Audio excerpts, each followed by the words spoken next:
Buenas tardes para todos. Me hubiera encantado estar con ustedes allá en Cartagena acompañándolos, pero como no es posible por motivos de agenda, voy a hacerles esta presentación para este panel de Zika en el que amablemente nos han invitado. Primero, quiero decirles que Colombia, desde el inicio de la llegada del Zika a América, cuando supimos que Zika tenía casos en Brasil, Colombia inició su plan de respuesta en junio del año 2015. Colombia diseñó todo un plan que contenía el estudio por laboratorio de sueros de pacientes con otras enfermedades, pero que posiblemente pudieran tener Zika, o sea, vigilancia serológica. Montó asimismo toda una estrategia de comunicación a la población y inició el desarrollo de la preparación de los servicios de salud. Ese plan, desde junio del año 2015, fue evolucionando hasta que en septiembre del 2015 encontramos un conglomerado de casos en el municipio de Turbaco de pacientes probablemente con dengue que nos dieron positivos para Zika. La vigilancia serológica arrojó entonces el primer grupo de pacientes positivos y, como recordarán, declaramos, después de hacer los controles respectivos con CDC en Atlanta, declaramos el inicio de la epidemia de Zika en Colombia por transmisión autóctona en el departamento de Bolívar en el mes de octubre. Allí dimos inicio al despliegue del plan de respuesta y ese plan se ha ido modificando y asimismo, como ustedes han visto, los lineamientos de manera dinámica han tenido que ir siendo ajustados, dado que Zika ha resultado ser una enfermedad sumamente dinámica que nos ha traído nuevo conocimiento y nuevos eventos, nuevas preocupaciones a lo largo de la epidemia. Por eso al final del año, más o menos en noviembre, cuando supimos que el Zika presentaba complicaciones tipo Guillain-Barré y complicaciones en general del sistema nervioso central, sacamos nuevos lineamientos e iniciamos una vigilancia intensificada de estos tipos de patologías. Luego, como recordarán, el 1 de diciembre, la Organización Mundial de la Salud sacó una alerta hablando de Zika asociado a casos de microcefalia y posteriormente sobre otros defectos del sistema nervioso central. Intensificamos entonces la vigilancia y enfocamos todos nuestros esfuerzos, además de la contención de la epidemia, con lo que debe hacerse obviamente basado en el control vectorial, basado en la protección personal, en el uso de medidas de protección personal, basado también en el ejercicio de buscar casos derivados de complicaciones, ya sean en adultos, en niños o en no nacidos, para poder tomar medidas de más largo plazo. Es así como ya en este momento, seguramente ustedes han oído hablar de todo lo que hemos hecho y el camino que estamos recorriendo. Voy a hacerles una presentación que resume, digamos, la situación actual en la que estamos parados, el camino que hemos recorrido y los otros personas del panel seguramente complementarán esa situación y ese panorama general de lo que Colombia ha vivido y lo que Colombia ha hecho para responder a la epidemia de Zika y sus complicaciones. En Zika ya tenemos claro que las rutas de infección son diversas. Más allá de solamente el vector, también se sabe que hay transmisión por vía sanguínea y por vía sexual. Las complicaciones más conocidas y más preocupantes son las que tienen que ver con el sistema nervioso central, las que están asociadas a complicaciones en el adulto, tipo síndrome de Guillain-Barré, pero también hay una gran variedad de diferentes tipos de mielitis, incluso, por ejemplo, parálisis del nervio facial, y, por supuesto, la microcefalia y otros defectos del sistema nervioso central de los recién nacidos. Las infecciones en adultos generalmente presentan rash principalmente, no está la fiebre presente siempre, un poco de dolor articular, no es muy marcado, pero puede estar presente, y la conjuntivitis es, digamos, la característica más predominante en este tipo de infección. En Colombia, desde el inicio de la epidemia en la semana 32 del año 2015 hasta este momento, a semana 39 del año 2017, hemos acumulado un total de 104.465 personas infectadas por Zika. Hay que resaltar aquí que Colombia es uno de los 14 países que notifican casos diagnosticados por clínica, es decir, el resto de países están diagnosticando o reportando casos de Zika solamente aquellos que son confirmados mediante laboratorio. Nosotros, como medida de precaución en Colombia, contabilizamos las personas que por clínica los médicos refieren que las personas han tenido Zika. Dentro de esos 104.000 casos, contamos 19.098 casos de mujeres embarazadas. Esas mujeres embarazadas, asimismo, más o menos 5.000 han sido confirmadas por laboratorio, pero el resto son mujeres que refieren haber tenido algunos de los síntomas que mencionaba y por eso se consideran positivas para Zika y se tratan como casos de Zika y se consideran embarazos de alto riesgo.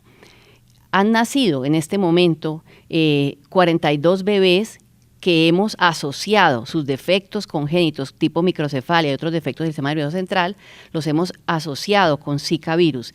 Tenemos, como verán más adelante, otro grupo de bebés en estudio, pero hasta ese momento tenemos 42 casos confirmados como asociados. Y de síndromes neurológicos ocurridos en personas que hayan tenido antecedentes de Zika, hemos tenido 631 casos, de los cuales 418 son tipo síndrome de Guillain-Barré. Esta es la curva del comportamiento de la epidemia en Colombia. En esta curva pueden ver entonces desde el momento en que inicia la fase epidémica en Colombia, en la semana 36 del año pasado, y cómo hace un pico muy importante que ocurrió en febrero de este año. En ese pico, para que se hagan una idea, teníamos 6.300 casos nuevos cada semana. Fue el pico máximo ocurrido en la semana 5 del año 2016. Luego de ese momento, en febrero, empieza a descender y es así como recientemente, en el mes de junio, hacemos una declaración de cierre en la semana 30 de fin de la epidemia, de la fase epidémica. Significa eso que entramos entonces en el periodo endémico, en el periodo en que tenemos unos casos que permanecerán y se presentarán algunos pequeños brotes, pero no volveremos a tener esa curva epidémica tan grande como la que les estoy mostrando. En este momento estamos produciendo a la semana más o menos 200 casos por semana, comparados, como les decía, con ese pico tan grande de 6.300 casos por semana durante el pico.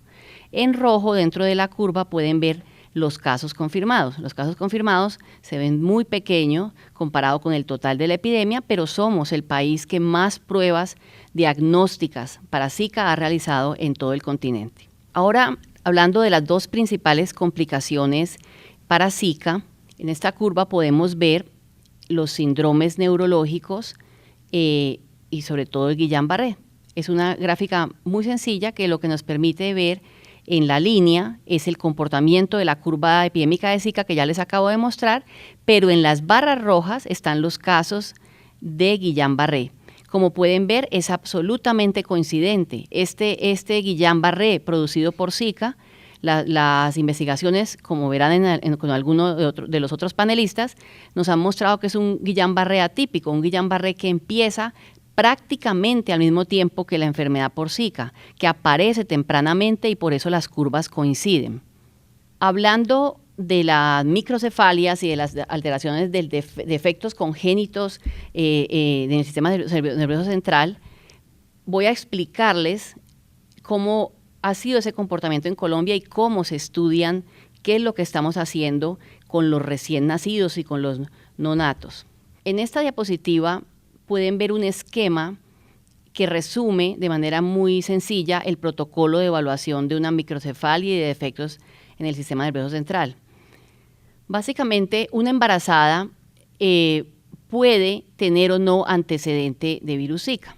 Si tiene un antecedente que haga sospechar que tuvo una enfermedad por virus Zika, se considera un embarazo de alto riesgo, se notifica al Civigila como un caso de Zika y eso despierta, digamos, una ruta en la que la embarazada debe ser seguida de manera especial y el Instituto Nacional de Salud y la entidad territorial está, digamos, más pendiente de que esa embarazada efectivamente se le haga seguimiento, se le haga todos los estudios que debe hacerse y sobre todo que su hijo tenga el seguimiento ecográfico que se necesita.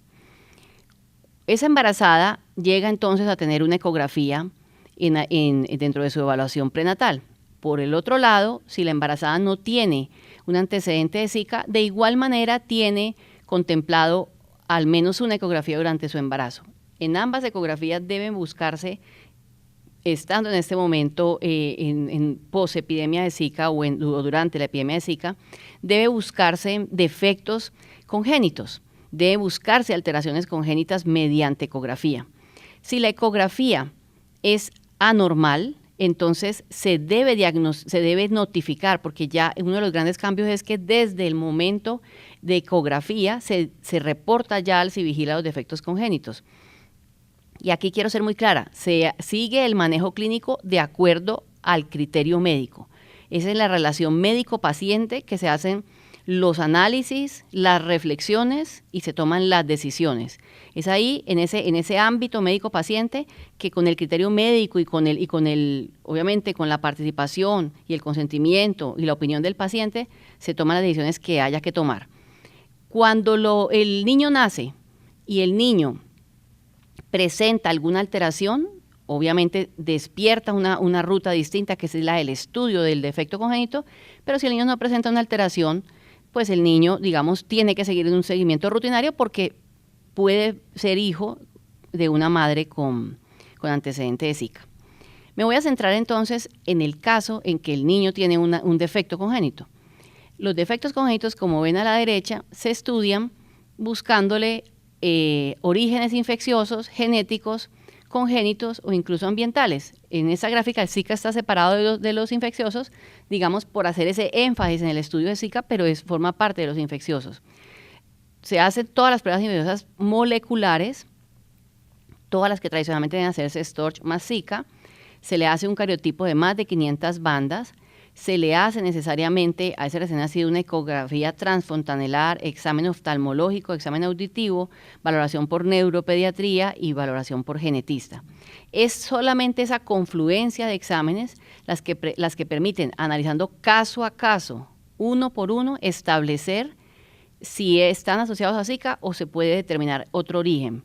Algunos casos, los casos que hoy en día no se les puede determinar ningún origen, no son asociados a Zika, no se les encuentra esa asociación a Zika, pero tampoco a otro origen, hoy en día que ya tenemos inmunoglobulina M para Zika, también están siendo filtrados, digamos, por ese segundo colador que es la inmunoglobulina. Siguiendo la vigilancia rutinaria de embarazadas, la vigilancia que se hace caso a caso, podemos ver este cuadro que, insisto, proviene del sistema natural de vigilancia que tenemos en Colombia. En este cuadro pueden ver 15.525 nacidos que terminaron, o embarazos terminados, no nacidos, embarazos terminados. De esos 15.525 embarazos terminados, encontramos esta clasificación. De ellos, 3.584 tuvieron una infección en el primer trimestre de embarazo, 5.761 tuvieron una infección cuando tenían el segundo trimestre de embarazo, y 5.287 tuvieron la infección en el tercer trimestre. Hay un pequeño grupo, inferior al 1%, que no tiene los datos completos, pero es un grupo muy pequeño comparado con los 15.525.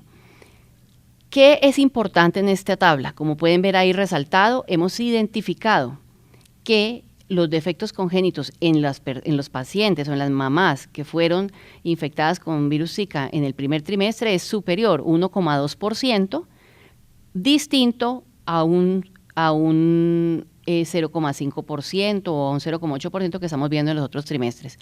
Asimismo, los abortos son superiores, aunque esto es un comportamiento habitual, los abortos siempre son superiores en los primeros trimestres, pero en este caso, asociados a Zika, estamos viendo que los abortos son superiores comparados con los otros 2 trimestres. En la ecografía, los obstetras nos están informando que los hallazgos van cambiando durante la gestación, y esto se correlaciona muy bien con lo que hemos encontrado en patología. Cuando la ecografía se hace en el primer trimestre de embarazo, realmente no hay hallazgos evidentes. Así la madre haya tenido una infección en el primer trimestre de embarazo. No hay en ese momento hallazgos evidentes. Cuando la ecografía se hace en el segundo trimestre de embarazo, sí se detectan ya alteraciones intracraneales, extracraneales, y el líquido amniótico es positivo por PCR cuando se hace. Se encuentran toda esa serie de defectos que pueden ver en la diapositiva: esquistoencefalia, perímetro esférico anormal, ventriculomegalia, foco cardíaco hiperecogénico, alteraciones de las extremidades. Todo eso se ve ya en el segundo trimestre. Y cuando se ve, se hace una ecografía en el tercer trimestre, además se ven sinequias ventriculares, calcificaciones periventriculares, lisencefalia. En la patología algo similar hemos visto. Cuando se tienen restos fetales de pérdidas o restos fetales, digamos, obtenidos en el primer trimestre de embarazo, nos han contado los patólogos que se encuentra virus positivo por inmunohistoquímica en piel y en muchos órganos intraabdominales, en el vaso, en el hígado. Cuando esos restos fetales son del segundo trimestre, ya el virus ha migrado, digamos, a la cabeza y se encuentran en la corteza cerebral principalmente, y cuando tiene el resto de tercer trimestre está absolutamente concentrado en el parénquima cerebral y en los ojos y en la retina. Por eso, claramente los diagnósticos diferenciales que les explicaba, los diagnósticos genéticos, ambientales, infecciosos, son muy importantes, dado que todos estos hallazgos ecográficos y patológicos no son absolutamente característicos de Zika. Es solamente un ejercicio muy cuidadoso, un análisis que es combinado con los hallazgos clínicos o hallazgos patológicos, y ya estamos hablando de restos placentarios, y tiene que ver además con ese nexo epidemiológico importante que tiene que hacer el clínico. En el periodo postnatal hemos visto cambios en piel, por supuesto, hemos visto la microcefalia que todos ustedes, me imagino, han visto en numerosas fotos y seguramente en casos, cambios en el corazón, y cambios en la corteza cerebral muy claros desde el punto de vista patológico, con notorio adelgazamiento cortical, pérdida de los neuroblastos, y se ve claramente cómo la corteza está absolutamente invadida de virus. También se ven claramente cambios retinianos en algunos de los niños recién nacidos, y luego en otros incluso que nacen normales, pero que posteriormente se están empezando a identificar defectos más adelante. Es por esto que el seguimiento cuidadoso de los recién nacidos es para nosotros realmente nuestra mayor preocupación. Y como Colombia, pueden ver en esta diapositiva, tenemos esa curva roja, son los casos de microcefalias y otros defectos congénitos del sistema nervioso central, comparado el año 2016 con el año 2015 y 2014. Como pueden ver en las líneas de abajo, en la línea gris y amarilla, ese era el comportamiento habitual de ese tipo de defectos congénitos en Colombia. Nosotros teníamos más o menos al año alrededor de 90, 140 casos, digamos, ese era el rango en el que nos movíamos. Pero, como pueden ver en ese pico, tenemos un incremento realmente muy marcado de casos de microcefalia y defectos congénitos del sistema nervioso central, que seguramente son explicados por la presencia de Zika, aunque hay que aclarar que la hipervigilancia, obviamente por la alerta, nos está trayendo muchos más casos de microcefalias leves que en el pasado no se diagnosticaban. Hay mucha más notificación y hay una evidente, una gran cantidad de casos de toxoplasmosis que hemos estado identificando, que seguramente existían, pero no eran claramente estudiados y notificados. En esta gráfica, para que eso nos sea más claro, les muestro, las barras son las gestantes con Zika, que tienen obviamente el mismo comportamiento de la población general, como pueden ver con el pico en la semana 5, pero cómo cae la epidemia de gestantes con Zika disminuye. Sin embargo, en la línea roja pueden ver cómo empiezan a aumentar los nacimientos, ya empiezan a darse los desenlaces, los nacimientos de los productos de esas madres, y empezamos a tener esa curva de casos de microcefalia que es para nosotros nuestra mayor preocupación, aunque en este momento, terminando ya el mes de septiembre, estando en mitad del mes de octubre, empieza a disminuir, porque empieza también a disminuir la etapa de nacimientos más importante que tiene Colombia en el año. Estudiando entonces uno a uno esos casos de microcefalia y de defectos, esta es la tabla resumen. Tenemos en total que han ingresado por microcefalia y otros defectos del sistema nervioso central 537 casos a nuestro sistema de vigilancia. De esos 537 casos se han descartado 200 para Zika, o sea, 200 tienen otro origen, tienen claramente establecido otro origen distinto a Zika. 42 casos se han confirmado como asociados a Zika y 295 continúan en estudio. Importante, recuerden que nosotros estudiamos casos de niños nacidos vivos, pero también muertos, sea que sean mortinatos, muertes perinatales o restos fetales, y tenemos en total de esos 567 casos, 79 de casos de muertos y 458 de niños vivos.